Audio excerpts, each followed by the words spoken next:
Hi mga spati ko! So for today's mini vlog, samahan nyo naman nga po pala ako sa mini vlog ko for today's video. Kaya naman basta spati, the one for the go!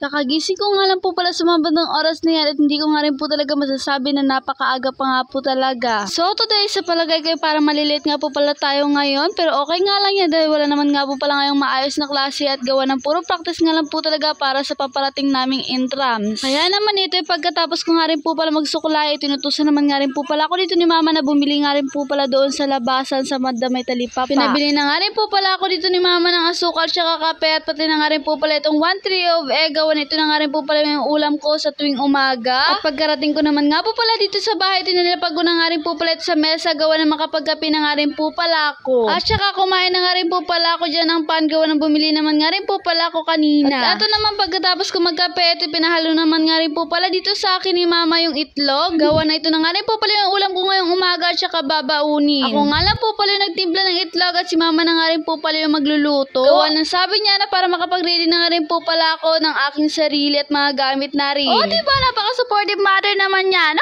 Ay. Pero ayan mga day, grabe nga rin po talaga yung pagre-ready ko. Talagang pinaglalampos-lampos ko yung mga gamit ko dyan. Grabe naman yan talaga. Uy, walang ganon. At saka pagkatapos ko naman nga rin po pala ma-ready lahat ng gamit ko, ito pinatipig na nga rin po pala ako dito ni mama ng aming hinigaan. Kung napapansin nyo nga rin po talaga bakit dito kami natutulog at hindi nga rin po pala sa kwarto, gawa ng grabe nga rin po talagang init doon sa kwarto namin at grabe nga rin po talaga yung lamok doon. At dito nga rin po talaga kami natutulog sa may sala, gawa ng malamig nga rin po talaga dito at presko kapag gabi matulog. At ayun mga day, sobrang dami ba naman na ating ginawa ngayong umaga at ayun, nabutan na nga rin po pala tayo sa pagsikat ng araw. So maliligo na nga rin po pala ako sa mga batang oras na yan, gawa kung hindi pa nga rin po talaga ako maliligo, by malilate nga rin po talaga ako sa mga batang oras na yan ng bonggang-bongga. At ayan, dinaan ko na nga lang po pala sa mala transition pero nakatutik pa nga rin po pala ako. Paano ba naman nga po kasi parang ayaw pa nga rin po talaga gumana. Uy, ang OA, walang ganon. At ayan, talagang ready na nga rin po pala ako papuntang school. At ato nga rin po talaga mga day, mas malala sa sobrang pagmamadali ko nga rin po talaga at excited dahil hatid nga rin po pala ako ngayon ni kuya. Mutikat ko pa nga rin talaga tumalimutan yung lunch bags ko. Buti na nga lang talaga at na-remind sa akin. At ayan, palis na nga rin po pala kami sa mga bandang oras na yan at tricycle na nga rin po pala yung aming ginamit, gawa na makapamasada na nga rin po pala si kuya dyan sa daan. At fast forward, nakarating na nga rin po pala ako dito sa school. Mga 9 AM nga rin po pala sa mga bandang oras na yan at wala na nga rin po pala kaming magawa kaya nagpractice na nga rin po pala kami na nagpractice ng aming sayaw. At eto kasama ko nga rin po pala itong aking kaklase, nakasama ko nga rin po pala nakasali doon sa mga sayaw na pa-challenge. At yan mga day, maya nagpractice na nga rin po pala kami dito ng bonggang-bongga dahil ito na nga rin po pala yung aming final practice dahil bukas na nga rin po pala ito gaganapin. At yan naman ay halata naman nga rin po palang binibigay naman nga rin po talaga yung aming best. O diba ang bongga? Sigurado panalo na kami nito mga day.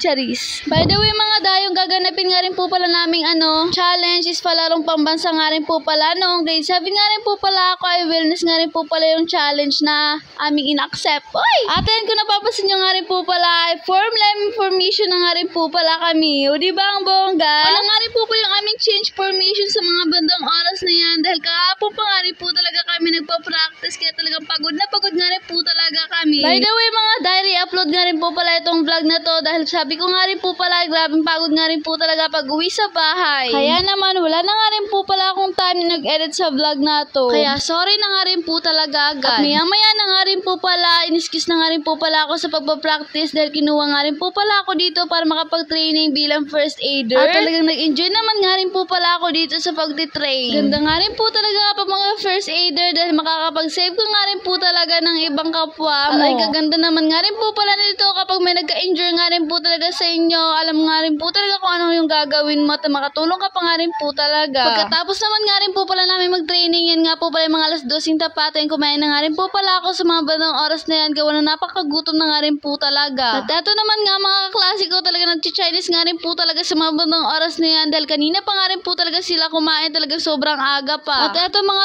12 PM nga rin po talaga sa mga bandang oras na yan, ito pinalinis na nga rin po pala kami dito nila sir. Bali pinalagyan na nga lang po pala yan ng floor wax at saka pinakudkod na nga rin po pala, gawa na matanggal nga rin po pala at kumintab na rin yung aming salamin. Salamin? Salog nga rin po pala yung sahig. O di pa pagkakasipag naman nga rin po talaga ng mga person na yan. At dito na nga lang po pala tong vlog na to. Bye bye. Thank you for watching. Love you.